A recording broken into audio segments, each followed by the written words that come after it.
Entre las montañas de la cuenca del Nalón circula un tren que te acerca a los secretos de un paisaje minero y natural en el Valle de Samuño.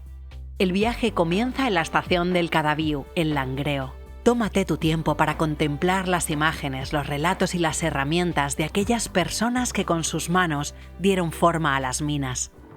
A bordo del tren, que avanza entre las laderas, puedes observar cómo la naturaleza ha ido reconquistando antiguas explotaciones mineras de montaña.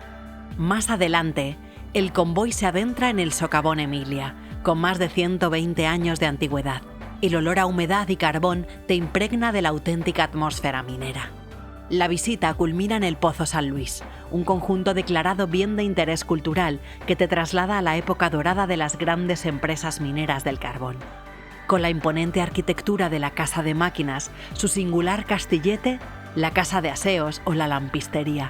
Súbete al tren y descubre el Ecomuseo Minero Valle de Samuño.